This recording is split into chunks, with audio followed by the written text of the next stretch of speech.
During my DNA test results appointment, the geneticist asked, "Have you ever been told you have a twin?" I'm an only child. I was sitting in Dr. Palmer's office for what was supposed to be a routine ancestry DNA appointment. Something fun to do after my 23rd birthday. Maybe find out I'm 2% Viking or distantly related to someone mildly interesting. Instead, Dr. Palmer kept staring at her computer screen with this expression I couldn't read. She'd click something, lean closer, then sit back and stare at me like she was trying to solve a puzzle. "Is everything okay?" I finally asked. She closed her laptop halfway. "Have you ever been told you have a twin?" I actually laughed. "No, I'm an only child. My parents tried for years to have me. I was their miracle baby." Dr. Palmer didn't laugh back. "Your DNA is telling me something different." My stomach dropped. "What do you mean?" She reopened the laptop and turned it toward me. "These markers here indicate you share approximately 50% of your DNA with another person in our database. That's consistent with a sibling. More specifically, an identical twin." I stared at the screen. The words made sense individually, but together they felt like a foreign language. "That's impossible. My mom would have mentioned if she'd given birth to twins." "I agree it's unusual," Dr. Palmer said carefully, "but the science doesn't lie. This person shares your exact mitochondrial DNA. Same mother, and the match is too close to be anything other than an identical twin. Can I see who it is?" She hesitated. "The other person has their profile set to private, but they did leave contact information in case of a match. An email address." She wrote it down on a sticky note and slid it across the desk. LilyMartin2001@gmail.com. My hands were shaking as I took the paper.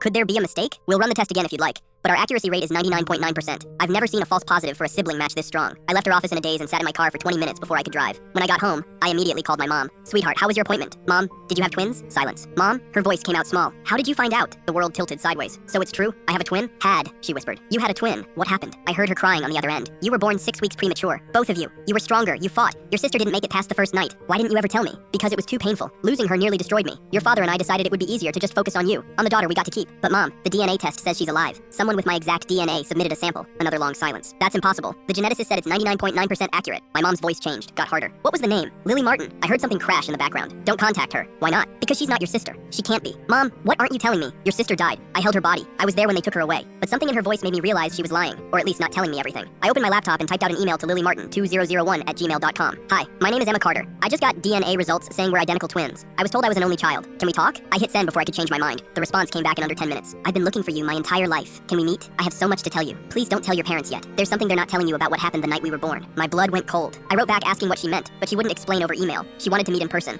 Gave me an address for a coffee shop 2 hours away. I knew I should tell my parents. I knew I should probably bring someone with me, but something about the way my mom had reacted made me feel like I needed answers first. I drove to the coffee shop the next morning. She was already sitting at a corner table when I walked in, and it was like looking in a mirror. Same dark curly hair, same green eyes, same small scar above the left eyebrow that I got falling off a bike when I was 7. We just stared at each other for a full minute. "I knew you'd come," she finally said. I sat down slowly. "How are you alive?" "My mom said you died." Lily's jaw tightened. "Your mom didn't give birth to twins." I blinked. "What?" "She gave birth to one baby. You. I was stolen from the hospital nursery the same night you were born. Taken by a nurse who couldn't have children of her own. Your parents were told I died to cover up the kidnapping." My hands started shaking. "That's insane." "I found the hospital records," Lily said. "I found the nurse who took me. She confessed everything on her deathbed 6 months ago. That's when I submitted my DNA, hoping you'd taken a test too." She pulled out a folder and slid it across the table. Inside were police reports, hospital records, and a confession letter written in shaky handwriting. I looked up at my twin sister, the one who was supposed to be dead. "Our parents need to know the truth," I said. She nodded. "I know, but I wanted you to hear it from me first."